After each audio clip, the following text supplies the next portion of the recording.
Marty was very much looking forward to this lecture. As you know, this was long in coming. Because of the pandemic, the timing of the lecture had been moved a couple of times.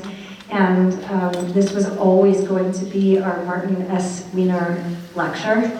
And it's with real bittersweet feelings that tonight we gather for the Martin S. Weiner Memorial Lecture. And there's been such a generous outpouring of love and funding. We will be able to continue this lecture series that Marty loved so much. It's so fitting that our first speaker is, of course, one of his most beloved colleagues, rabbis, friends, students. We're so delighted to have you back. I just want to introduce Carol Borenberg, who was the very first president of Simcha, which was I'll let you explain what it was, but I have spent my entire life hearing about how important Simcha was to our congregation Shared Israel and to individual people who met so many friends and others here, so we're happy to have you. Thank you. Thank you all. We've heard wonderful accolades, well-deserved for Rabbi Marty Weiner, but I would like to say a few words about our speaker, John Rosove, because he has made a huge difference in the lives of at least 8 people who are in this room and many more who are not in this room. In 1982, when I first discovered Shearith Israel, I was recovering, or not recovering, I was going through mourning for somebody very dear to me. And I found myself here at Shearith Israel and felt very isolated and alone because I didn't know anybody. But I kept coming because I lived not far from here. And one of those times that I was here, I came to the Kabbalat Shabbat services, which were held in the little chapel downstairs. And over time, more and more people were coming to those Friday night services. And they were led by this wonderful young guitar-playing rabbi named John Rosove. And he kind of hooked us all in with his singing and his new approach to services that none of us had ever experienced before. And over time, he realized that we were coming to his services, but we weren't really clicking, we weren't really connecting. So one time he invited about a dozen of us over to his home and said, would you like to make a little bit more of this? And those of us he invited, 4 of whom are here tonight, I believe, we said, yeah, we sure would. And we were all single. We were all in our 20s or early 30s. And there was a group from Federation that was called the Young Adults Division. And it was known as the Jewish meat market, or the whatever you want to call it. But the whole thing that went on there is that people went there, they met somebody, they got married, and then they had to drop out because it was a singles group. But our little group that we gathered in John's house, we said, we don't want to be an exclusive singles group, because we want to stay together if we get married. We want to still be friends, we want to still be in a group. And we created what came to be known as Simcha, and we struggled very hard to find an acronym, a meaning for that word. But it came true. And it was the Shearith Israel Modern Family of Adults. Modern Community of Adults, thank you, Mike. Modern Community of Adults. And I'm pleased to say that 39 years later, we are extended family. We are brothers and sisters and loved ones. We get together for happy occasions, for shivas for our parents, for the closing of Beach Clinic at Babylon. 40 of us got together for that. And 8 of us are here tonight. And I want to thank John for bringing us together and for your wisdom in accepting the mission that we found for ourselves of building a community and not just a place to find a mate.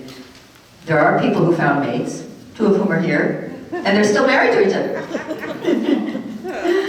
And when I went away to law school 10 years later, there was a party, a going away party for me, and I have a picture that I cherish. I was on the sofa with our dear friend Susan Shaven, who was my successor president. And we were surrounded by at least 12 children who had been born out of the unions that formed here, Du Simcha. And I'm honored to be part of that group, and I know that one of those young children in that group is now in rabbinic school and will be part of the next generation of rabbis. And John, your legacy has been wonderful, and I'm so pleased to be part of it. Welcome.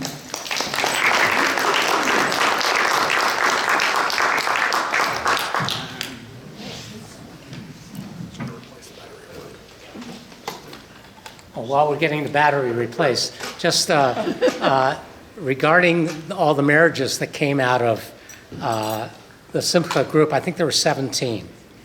Wow. And I was counting. And when I went to Washington, D.C., it was the largest congregation in that whole area. There were 2,700 families. Wow. And they wanted me to do there what we did here.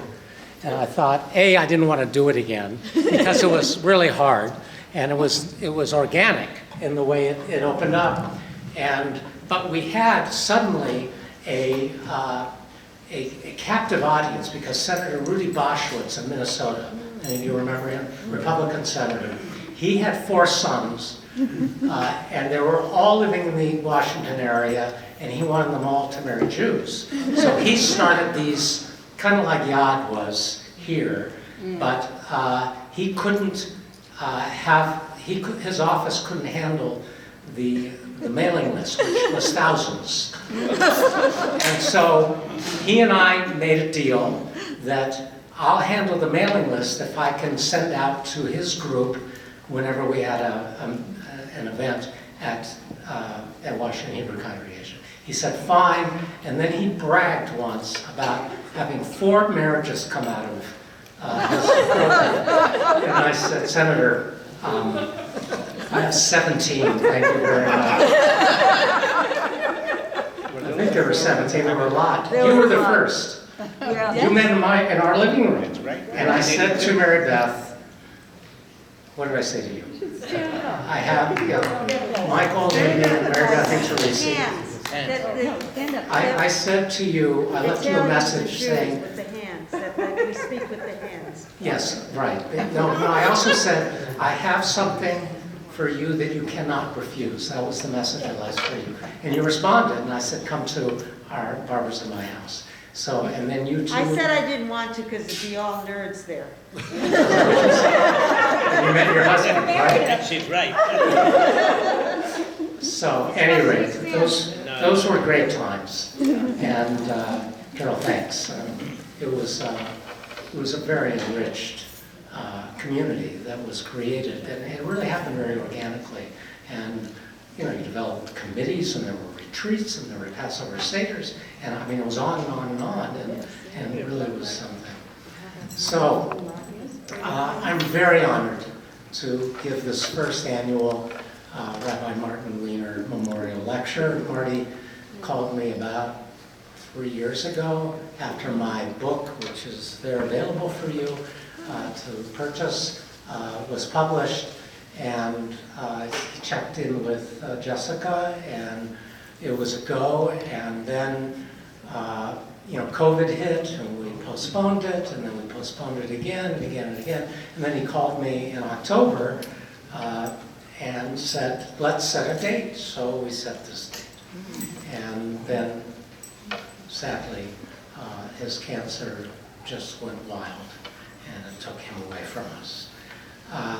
But the book about which Marty asked me to speak, Why Israel and Its Future Matters, Letters of a Liberal Rabbi to His Millennial Children, to his children in the millennial generation, with an afterword by our 2 sons, Daniel and David. David was born here in San Francisco, is the product of a lifetime of my loving Israel and engaging with the Jewish state as an American liberal Jew.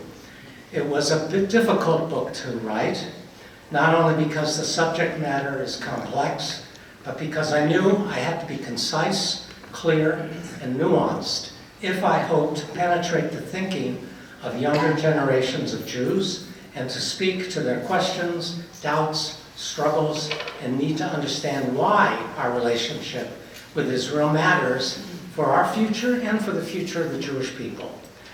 I wrote the book in such a way as to transcend the day-to-day disturbing headlines that we read about Israel, its relationship to the Palestinians and the occupation, and beyond the polarization that has widened between many Israelis and liberal American Jews in recent years when discussing Israel, its policies, and actions. I explained as fully as I could why Israel is important to me, why I believe Israel holds such promise for our people and all peoples, what I'm most worried about, and how younger generations of American Jews might relate to Zionism and the Jewish state. But before going further, I want to share a bit about my family roots in the land of Israel, so you can see that Israel is so much part of my personal DNA. When I was 6 years old, an 86-year-old man named Avraham Shapiro came from Petah Tikva, Israel, to meet us, his Los Angeles family, and thereby reunite the two branches of my mother's family tree since parting Ukraine in 1878. Avraham Shapiro was my maternal grandmother's uncle, my great-granduncle. We called him Uncle Avraham because that's what my grandmother called him. Uncle Avraham made Aliyah to Palestine with his religious parents and siblings in 1878 at the age of 8, and first settled in the old city of Jerusalem within the safety of its ancient walls. But his father, a Torah scholar and merchant, wanted to be a farmer. And so in 1880, the family moved from the crowded and dirty alleyways of the old city to the open spaces of Petah Tikva, the first agricultural settlement in the land of Israel, founded 2 years earlier. Concerned for his and his older brother's safety, his parents insisted that Uncle Avraham and his older brother Michael live and work in the safer Arab coastal village of Jaffa during the week, bring home whatever money they earned, and join the family on Shabbat in Petah Tikva.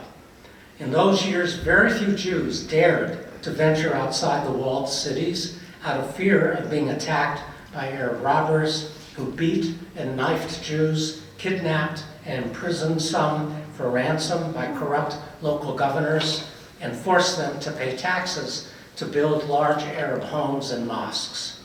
Time passed, and when Uncle Avraham entered his teenage years, he and his brother moved back to Petah Tikva to learn farming. Avraham also apprenticed as a shomer, that is a guard or a policeman, learned to use weapons and develop defensive skills. Eventually, he became the principal indigenous shomer of Petah Tikva. He was a large, strong, and fearless young man who recognized that good relations with his Arab and Bedouin neighbors required him to develop not only the ability to fight and command others in his village's self-defense, but to befriend his Arab neighbors, learn their folk customs, etiquette, and the Arabic language. He mediated disputes between his village and the surrounding Arab villages and Bedouin camps, and even between one Arab tribe and another, coming to be known throughout the Middle East by the honorific title Sheikh Ibrahim Micha. Uncle Avram's reputation spread throughout the land of Israel. He was called upon by the Zionist leadership to guide among the most important visiting dignitaries to Palestine, including Lord Baron Edmund de Rothschild, the chief financier of the early Jewish settlements, Theodor Herzl, founder of modern Zionism, Sir Herbert Samuels, the first British High Commissioner in Palestine, and Chaim Weizmann, the first president of the State of Israel, who inspired Lord Arthur Balfour to pass the Balfour Declaration, with whom Uncle Avram shared a lifelong friendship.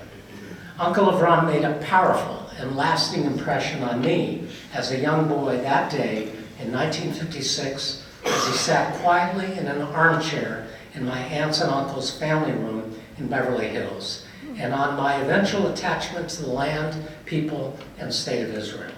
I became especially close with his niece and nephew, Devorah and Yitzhak Tzvi Shapira, during my first year of rabbinic studies in Israel before, during, and after the Yom Kippur War. And this past year, I translated a Hebrew biography of Uncle Avraham that describes in much greater detail his life and times. Israel's foundation and flowering as a sovereign nation ushered in an entirely new set of practical burdens and moral responsibilities for the Jewish people, the principal one of which is how to rule ethically while wielding political and military power. Uncle Avraham is my model for how to do that. But our experience as liberal American Jews is fundamentally different from that of Israelis. Here in America, we're 1.5% of the general population. Though we've risen to positions of influence and power at the highest levels of government, diplomacy, politics, journalism, business, labor, the professions, and the arts, we don't have the responsibility to protect and secure people and nation as do the leaders of the Jewish state.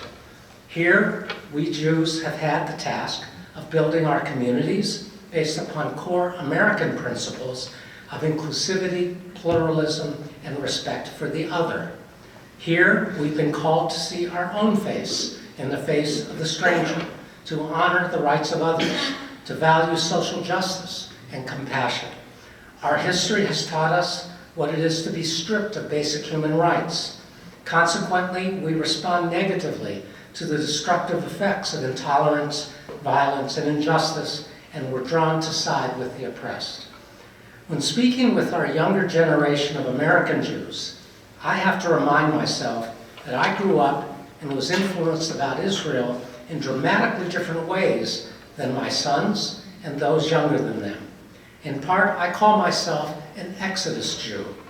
My early images of Israel are based upon the stories of my Uncle Avraham, as well as on Leon Uris's 1958 novel Exodus, an historic epic telling the dramatic, romantic, and heroic tale leading to the creation of the State of Israel only a few years after the murder of the 6 million. Of course, Exodus was made into the film Exodus with Paul Newman and Eva St. Marie.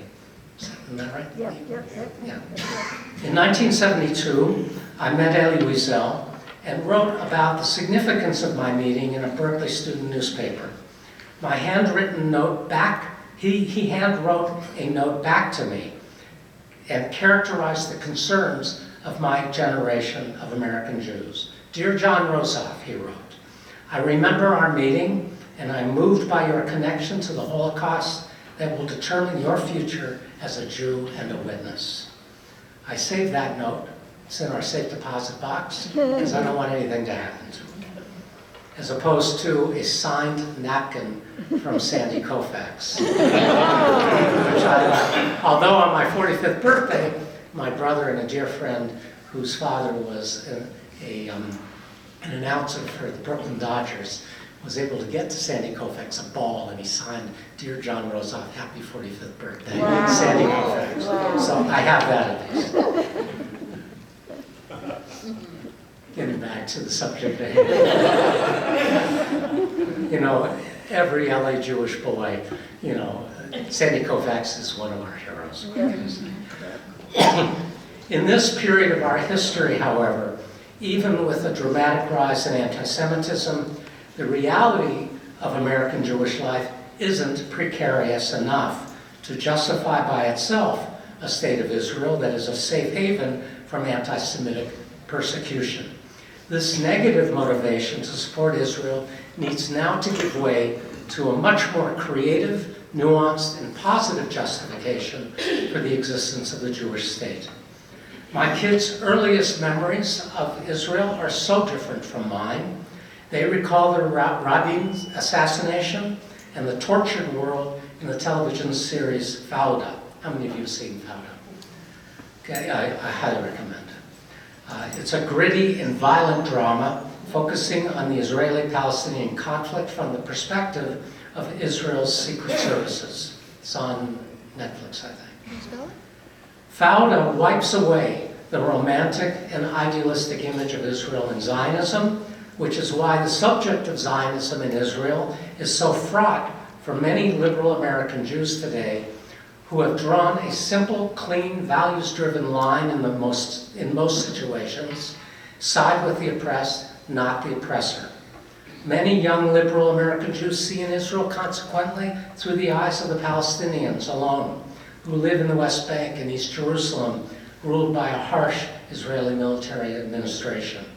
There, injustice, inequality, and oppression of the Palestinian population raise moral and ethical challenges to foundational Israeli values enshrined in its Declaration of Independence. Many American liberal Jews wonder whether Israel has become an oppressor. Has the Jewish state sacrificed its liberal Jewish values because of the occupation?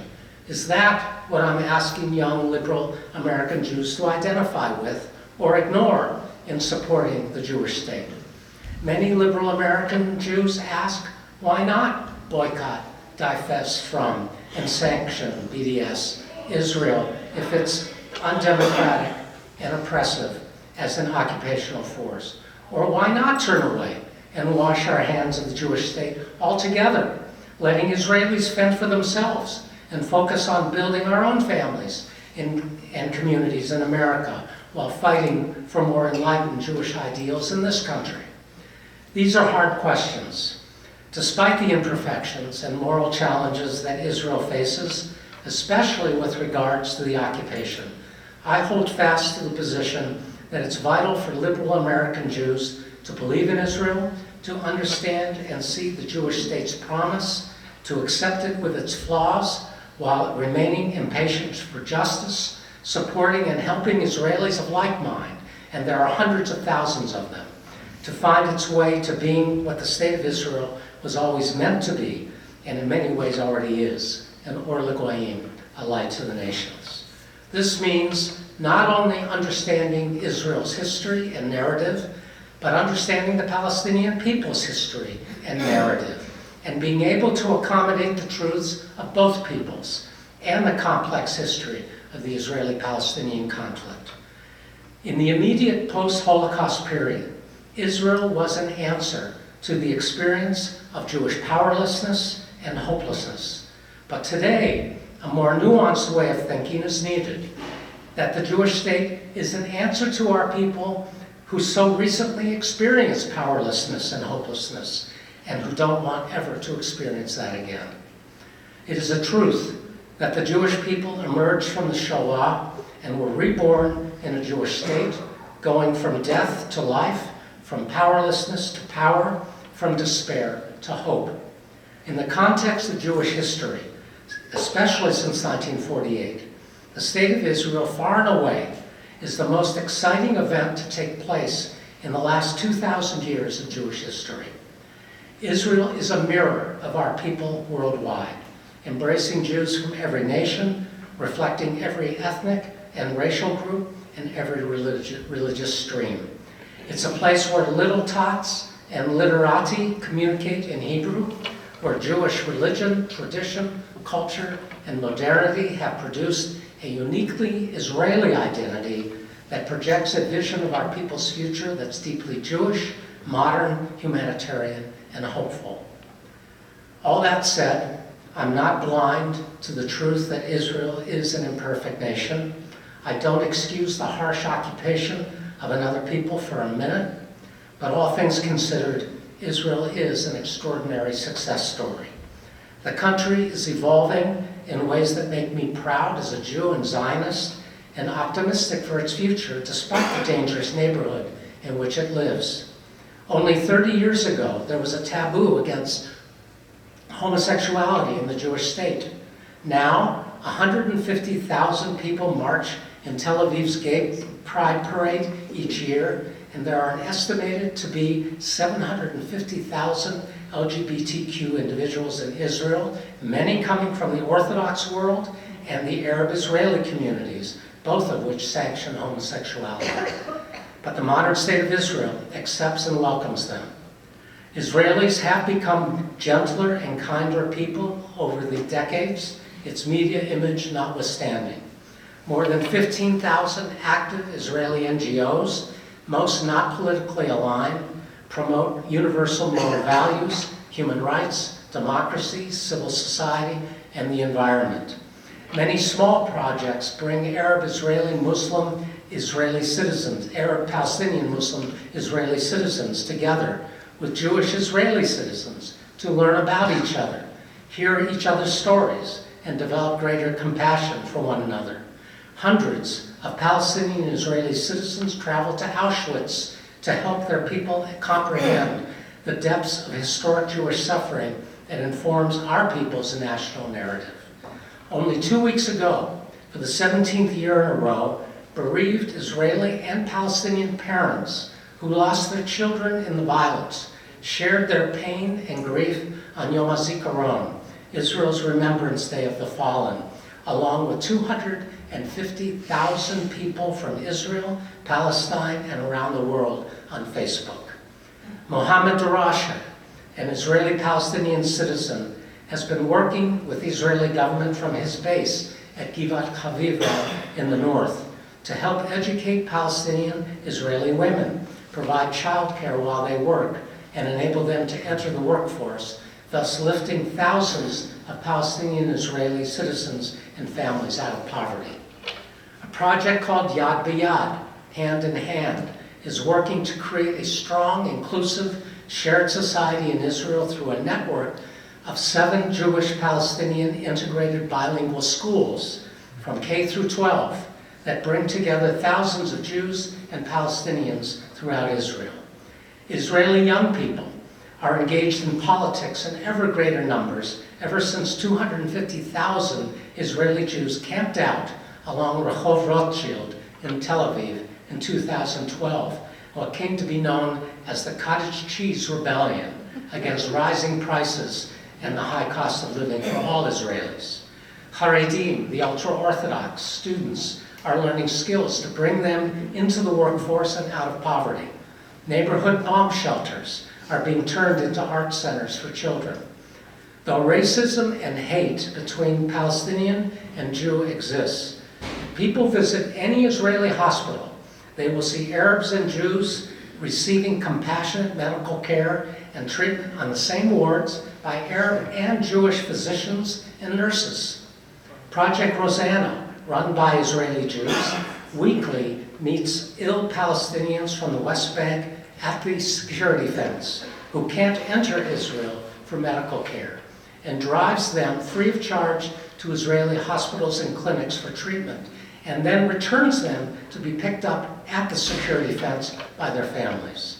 Israelis collect food for the increasing numbers of people in poverty in every community. Volunteers in development towns and villages help new immigrants adjust to life in their new homes. And 150 collective communities in depressed areas seek to help impoverished children. Israel is among the leading nations working on clean environmental technologies and innovation. It is a pioneer in the desalinization of seawater into drinking water and currently processes 85 to 90% of its drinking water from desalinization, one of the highest percentages of any in the world. Yes, there are plenty of problems facing Israel, and many are of its own making. There is short-sightedness and intolerance. There's injustice and suffering. Too many Israeli Jews wear blinders and are oddly unaware of what's taking place in East Jerusalem and in the occupied West Bank. There's certainly too much rage, despair, and victimization, and not enough empathy and positive activism. Israeli parents worry that their government's choices have sentenced their children to a lesser future than they wish, worrying that their babies will have to join combat troops when they enter the IDF at 18. Yet they're thrilled to be raising their families in a country electric with creativity and alive with a sense of history, a place where kids can grow up with pride as Jews, filled with humanitarian impulses and a desire to help make their country a better place for everyone. Polls taken in recent years revealed that Israel ranks among the top 15 nations in the world on the happiness scale, an indication that life in Israel is fulfilling for Jews like nowhere else in the world. Our own Israeli reform movement is growing dramatically and attracting the engagement of nearly 10% of Israeli citizens, up from 4% a decade ago, and becoming recognized as a religious and Jewish cultural movement representing their own liberal Jewish and family values. For the first time in Israel's history, there's a Reform rabbi, Gilad Kariv, who is a member of the Knesset from the Labor Party, serving in the ruling coalition and making an impact on Israeli society that I couldn't imagine 50 years ago when I first lived there.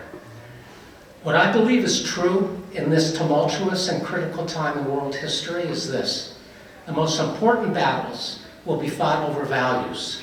That's what's playing out in Israel today.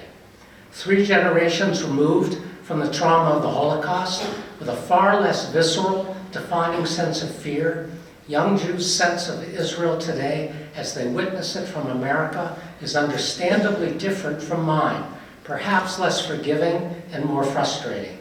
There's less urgency for them to parse the twists of history that brought us to this vexing moment, more of a tendency to throw up their hands and turn away, as some young Jews are doing, according to polls. Though the vast majority of American Jewry supports the right of the Jewish people to a state, I worry that many younger Jews are unaware of what's actually happening in Israel. I hope that American liberal Jews of all ages can lift their eyes from the barrage of dark news and see that Isaiah's vision for the Jewish people to be an Or LaGoyim, a light to the nations, is manifesting itself everywhere. If they can do this, feel pride in what the Jewish people has created in the land of Israel, and raise their children to be proud Jews tied to the Jewish people, land of Israel and state of Israel, then the future of our people will be assured for our children and grandchildren. I'm happy to accept any questions that you may have. Michael. So there are all these programs to send young people to Israel. The synagogues have them. There is Birthright. I'm suggesting there should be a program for Jews in their 30s and 40s to spend a month in Israel, to see what it's like to live in Israel as an Israeli, to sort of feel what is going on in the country. I spent 6 years in Israel, and my higher education was there. And I'm still in touch with my college roommates and friends. They are increasingly, as you say, disenfranchised, disappointed, just unable to know what else they should do. I think if people from this country went to Israel and stayed there for a while and lived amongst Israelis, maybe there would be more understanding, and maybe we wouldn't lose the American Jews who are starting to vacillate in their support of Israel. Did you all hear Michael's comment? No. Oh, God. Well, Michael lived in Israel for 6 years, his higher education there, and he's suggesting that if only American young Jews, anybody else for that matter, could live there for a month, 2 months, 3 months, to experience the life and the feelings and the rhythms of the state of Israel, they would have a very different attitude towards it. And the answer is yes, there are programs.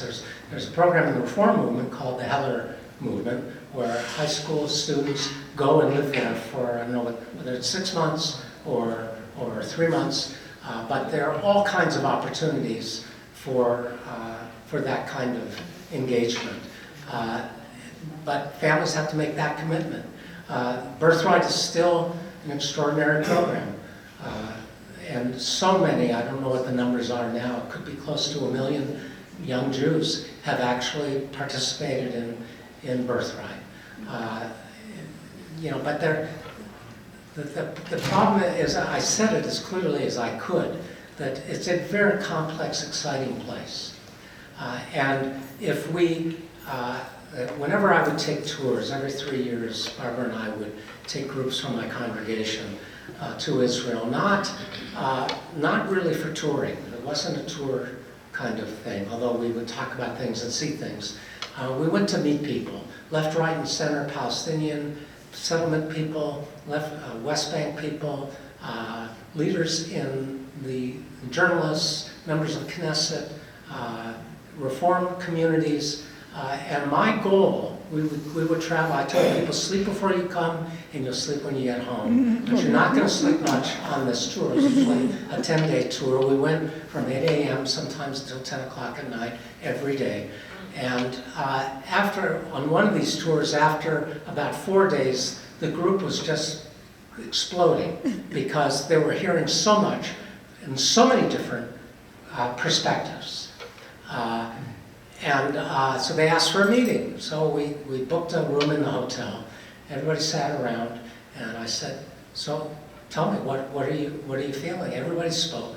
And at the end of that, one of our members, who's this brilliant lawyer, when he was on our board, I always asked him, would you please speak at the beginning of a meeting? Because then we can all go home. Because he synthesized always, brilliantly, in a few words, what was the answer that we were always going to come to. He said, everybody's right.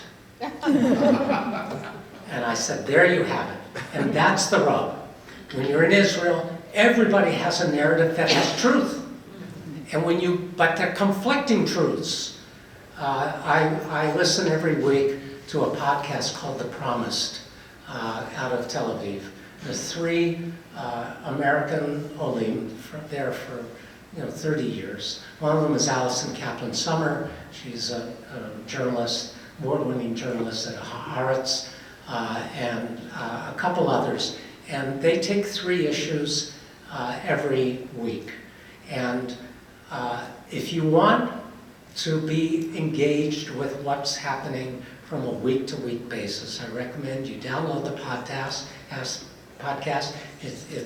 It comes out on Thursdays in America, and listen.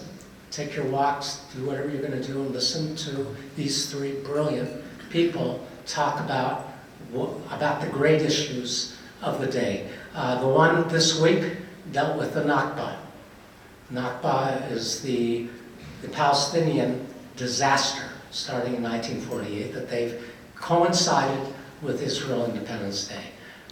And they were talking about, this is a narrative, this is part of the narrative. In fact, I read in the Jerusalem Post of all places, which has become very right-wing, an op-ed piece this morning in which the Minister of the Interior said, from a right-wing party, said that the Nakba is part of the Palestinian narrative and the Israelis have to see it, and it's time for there to be a 2-state solution. In the Jerusalem Post, for those of you who follow the Post, it's not what it once was as the Palestine Post. It is right-wing. I've stopped reading it, but I saw this article. So, yes. So I agree with almost everything you said in your speech, but the one thing you didn't talk about is the Israel that we of our generation remember, of Ben-Gurion, of Golda Meir, even of Perez and Rabin. None of those people could be elected in today's Israel. Today's Israel politically, you have the choice between Netanyahu or Bennett. So speak to where Israel is politically. When you talk about Jerusalem Post has gone right-wing, the electorate has gone right-wing on who rules the country, and what do you see as the answer in the future? Good question.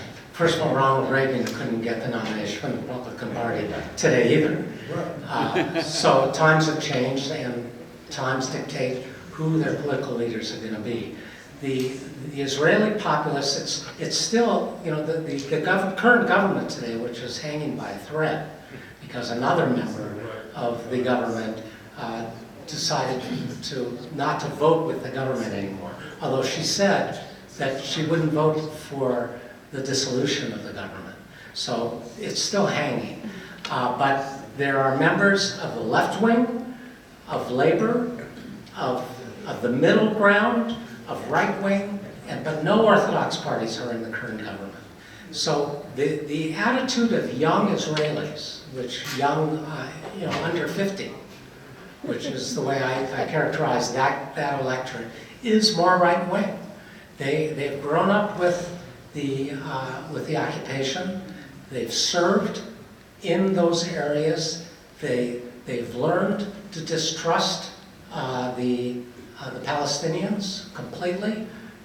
But they also, there's this fear complex still in the Israeli population, and this victimization complex that goes way back from the Holocaust and historically. So people respond still out of the old template of fear and being victimized. And I should tell you that all the people you named, Ben Gurion, Golda Meir, Yitzhak Rabin, Shimon Peres. Shimon Peres may have been unique and different from the rest of them. They were not so liberal. I just finished reading a new biography. It was published a couple of years ago by Tom Segev of Ben Gurion. It's called A State at Any Price and at Any Cost. And he has read virtually everything Ben Gurion ever wrote. And Ben Gurion was writing every day, long letters and journals. And Ben Gurion didn't say publicly what he wrote. And he was for transfer of the Arabs totally out of Israel. He was, he was a hard political leader, as was Golda Meir, as was Yitzhak Rabin, even though Rabin, and Ariel Sharon too, although Sharon and Rabin both made the decision that there is no future for Israel as a secure democracy if there isn't a two-state solution. And that is the calculus of most people. The problem is that nobody trusts Mahmoud Abbas, who has very little control over what's going on in the West Bank. They certainly don't trust Hamas in Gaza, which are viciously anti-Israel. And the right wing in Israel still has a dominant feel to it. Although Netanyahu is likely not to come back to power because he won't have the votes. And there are too many people in the right who've been so deeply offended by him because he has treated them so badly politically over many years, his natural allies. So they don't want him around. But whoever takes over in the next government, it will probably be more right-wing than the current one. And the current one is they're not dealing with the Palestinian issue, and they can't, because they're right-wingers in the government. But the Islamist party in the government is doing good, and is showing the Israeli population that, wait a second, Islamic Palestinians in the ruling coalition, maybe this isn't so bad after all. Because this guy, Abbas, also by Abbas, his goal is to help his people, pure and simple. And he says, Israel is a Jewish state. I accept that. That's the way it's going to be. So more and more people are seeing the reality that Israel exists. The Palestinians said that in 1988, that the state of Israel exists. We accept the state of Israel. They didn't accept it as a Jewish state, but that was a condition that Bibi developed in the 90s or in the early 2000s as a new condition to dealing with the state of Israel. Yes? When we were in Israel in 2015, we did a Jeep tour in Ramon. And after the tour was over, because our guide was very careful not to do politics while he was working, but afterwards, as we were having lunch, he had just gotten out of the Army. He had been a sergeant. He could have gone into officer training school, decided not to, because he was really concerned about what he thought was a corrupting effect of the occupation on the young Israeli soldiers who were essentially being asked to be policemen in the West Bank. And comment, if you will, on the impact of the occupation and how do we get out of that? Well, it's not up to us, it's up to them. We are American Jews. We don't pay taxes, we don't send our kids into the military, and on issues of war and peace, it's the Israelis who have to make the decision.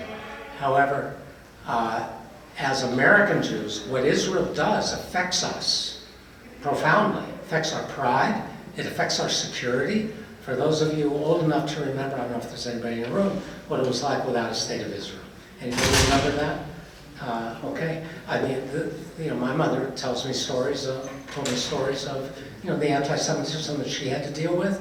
But after the state, number one, but after 67 in particular, the attitude towards Jews in America and diaspora changed dramatically, notwithstanding the hate going on in the far right now, which is the most serious threat, not only to American democracy, but is the most anti-Semitic, racist, misogynist, everything is Islamophobic. I mean, everything about them, that is the threat. But you're right.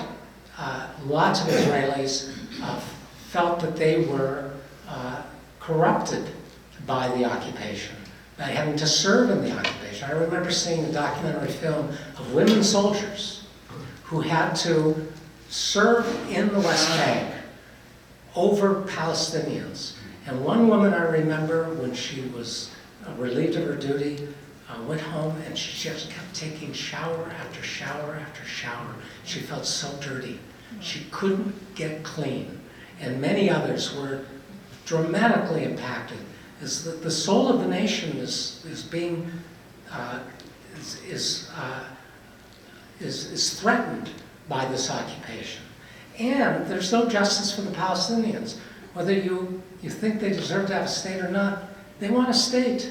And they want to have their own, they want to be free of the military administration, which is not an easy military administration. They are at times quite brutal in trying to project Israeli power over these Palestinian civilians, and the tearing down of houses, and there's so much that shouldn't be happening.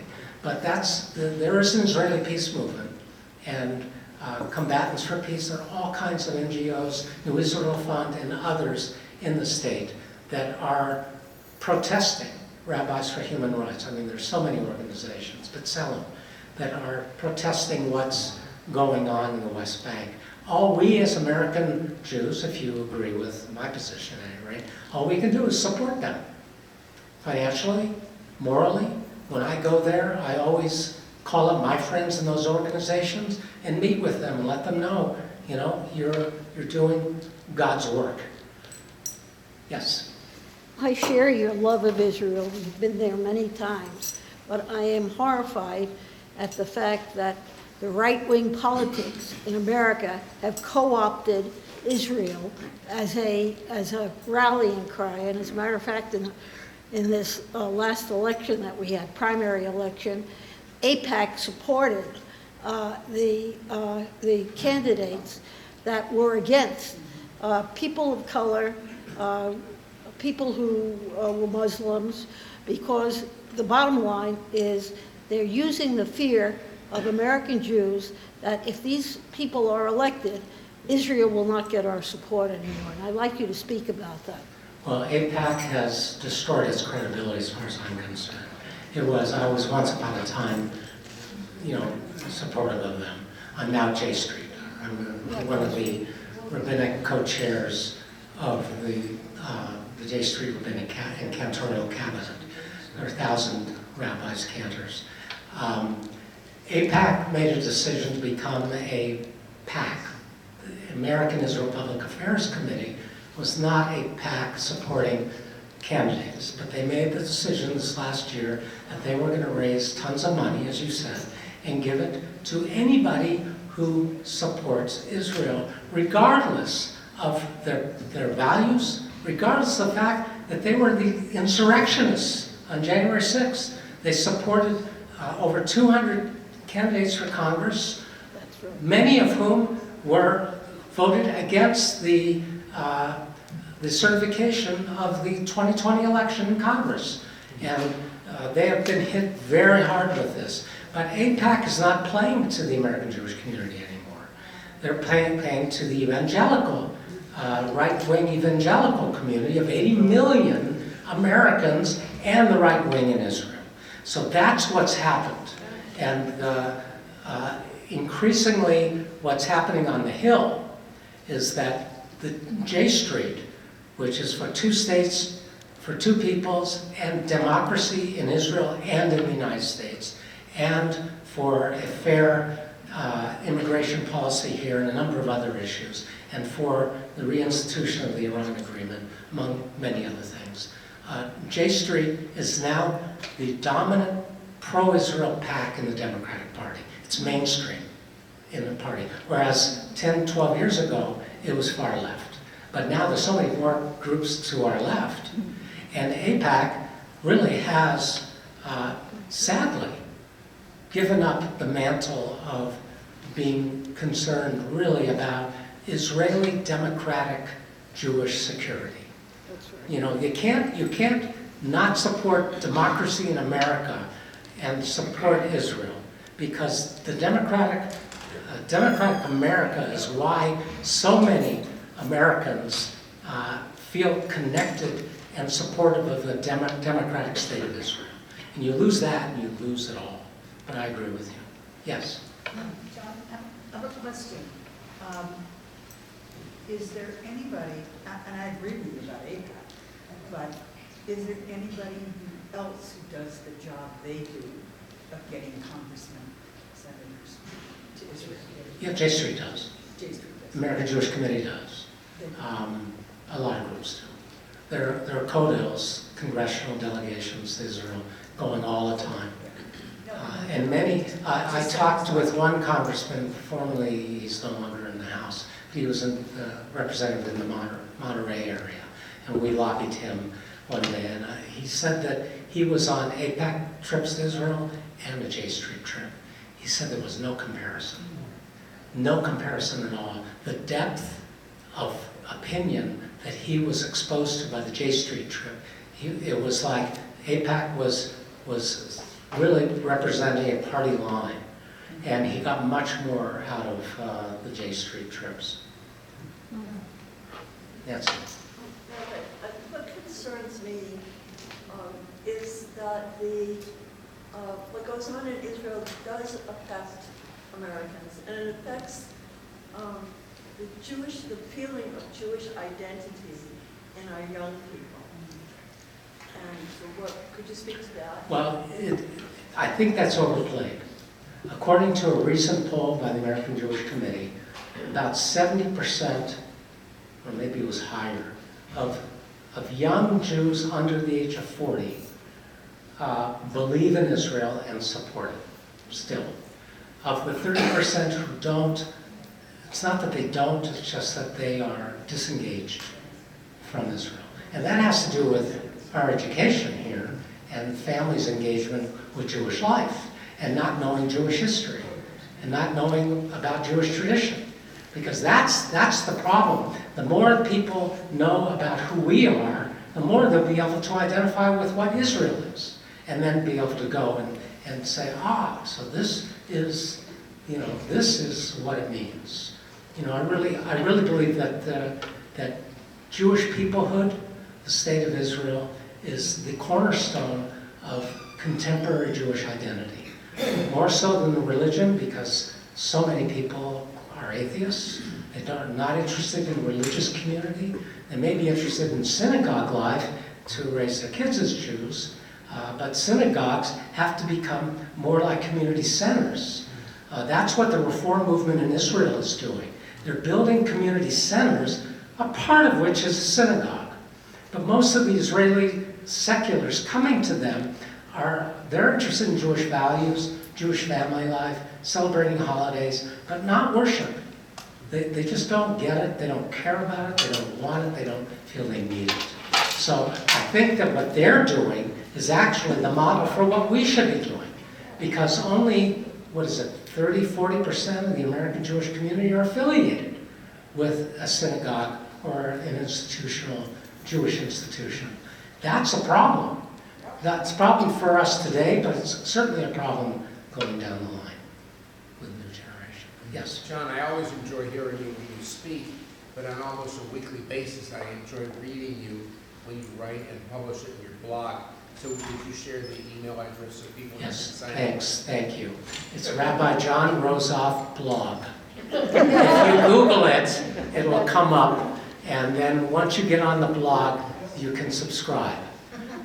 So it's one of the things I do in retirement.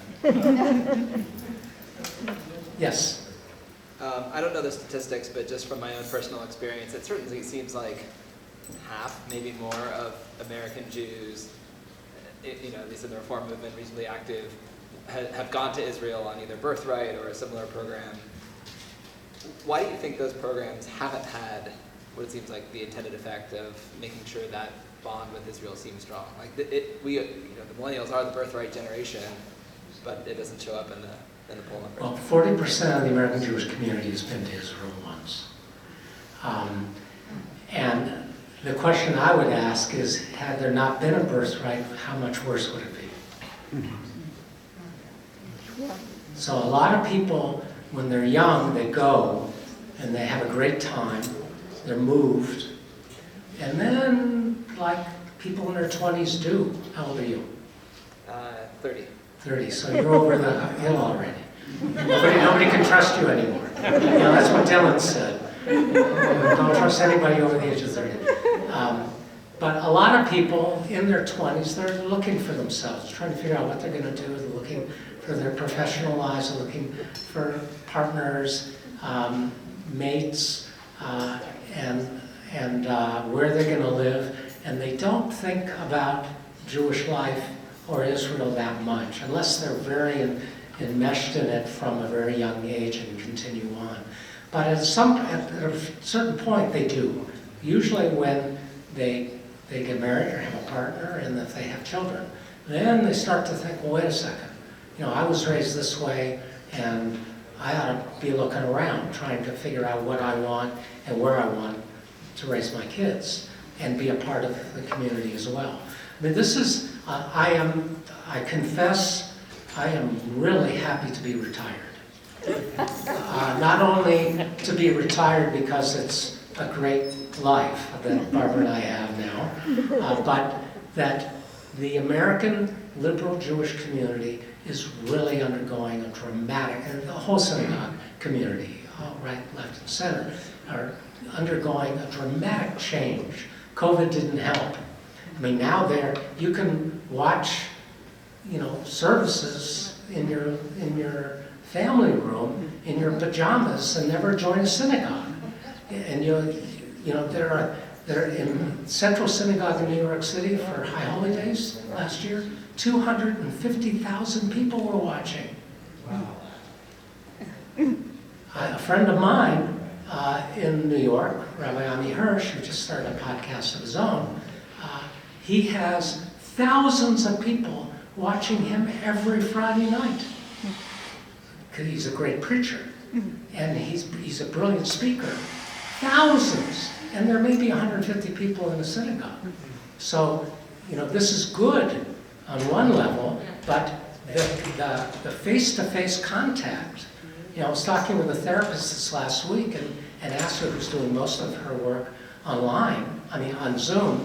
I said, and she's starting to meet people again, and she said that it's easier to do it, obviously, on Zoom, but being in the room with somebody is such a different experience, and we forget. And now that we're coming out of COVID, please God, who knows, I think synagogues people need to identify Jewishly with a place. I mean, your sanctuary is such a place. My congregation is such a place, and people really missed being there, for a year or a year and a half. I mean, it's really quite remarkable. And now they're flooding back, face masked and everything. But, I'm not as worried about the youth of our community, except to say that universal humanitarianism is becoming the Judaism for American liberal Jews, without the connection with peoplehood and the state of Israel.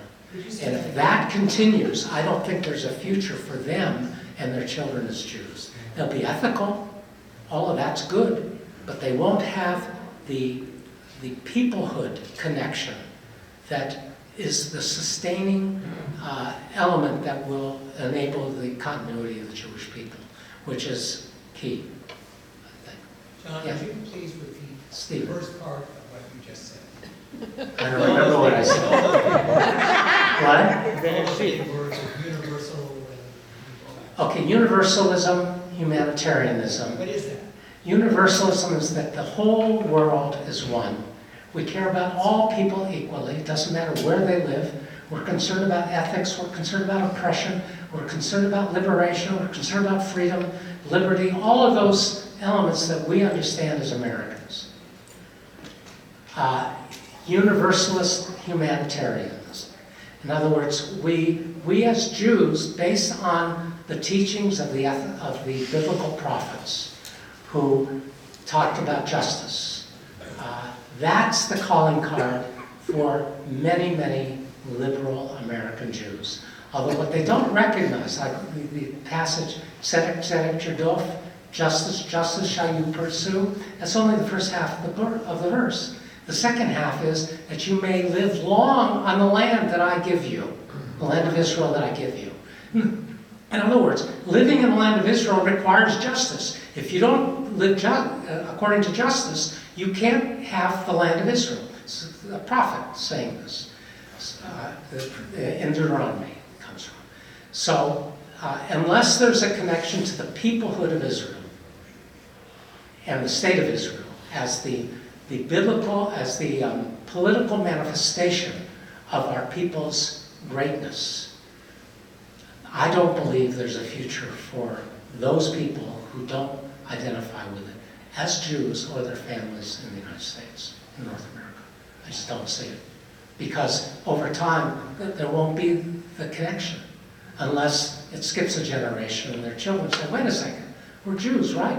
Well, how come we don't do Shabbat, we don't, what about all the other stuff that makes us particular? In other words, a tribal particular people, which is our holidays, our life cycle events, our Jewish communities, the way we identify whether you keep kosher or not, keeping Shabbos, however you do it, as Jews, as a specific people, if that isn't part of it, the rest, the future is going to be in question.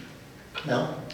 Yes, I thought this for a long time. My contention is 150 years from now, most of the Jews are going to be Orthodox Jews. And from that orthodoxy will come out a new reform movement of people who want to defy orthodoxy. Because, and that's what historically happened over and over again, I realize that. But I don't see the direction of the reform community and conservative community growing as long as there's this much intermarriage in those communities today. And the fact that particularly Reformed do not go feel connected to a synagogue. And I remember reading 40 years ago when they did a big poll of people who went to synagogues and churches and whatever. And the reason they went wasn't for religion. Overwhelmingly it was community. So people identify as a community, that's their making, and that's what we have to work on more, getting these communities built up more and more and more on other grounds than theology, because we are the people. Another point I want to raise about universalism, I think contending against universalism today, of course, in the Western world is populism. What's that? Populism is countries, democratic countries that are leaning more and more and more toward totalitarianism and undemocratic systems, like in Hungary today, like the United States today, like France, which has a big hold on people. I don't understand the reasons for it, but those are the forces we're contending with today. And I know you talked a lot about community needs, relationship to Israel. That's all about community, the larger community, and also the smaller community. You have to build from the bottom up. I think also that I work a lot with social action, work in the community, and I've always had strange bedfellows. I'm working with very liberal Jews who are anti-Israel. I have to work with them on issues I believe in that they also believe in. There's some things to think about. Now, I've been gone from here for 36 years. You were wise then, and you still are. Yes, and I don't know how long we should go. I just wanted to suggest Okay. that I hear the disillusion that people are feeling with APAC and other organizations. And I am, Steve and I are believe very much in what Jewish National Fund of the United States is doing to help the state of Israel. We're helping people to people. It's not the government. It has nothing to do with government. But it is helping Arab villages. It is helping physically and mentally disabled people who still have abilities to join the IDF. It is helping, there are many programs helping people enjoy nature who can't get out because of physical disabilities. We would be interested in sharing some of the programs that they have. And I think that the fact is that you can really just contribute the ones you want, which is kind of the ideal thing. Like, wouldn't we all like to do that with our taxes and just be able to support the things we like? So I just wanted to put that out there. Oh, thank you. That's a good point. So my book is there for you. It's $20, cash or check, or theater. How I have both of my books there. First one, which I was here a number of years ago. There are a few copies, and then Why Israel Matters. The first one was Why Judaism Matters. And thank you for being here. Thank you.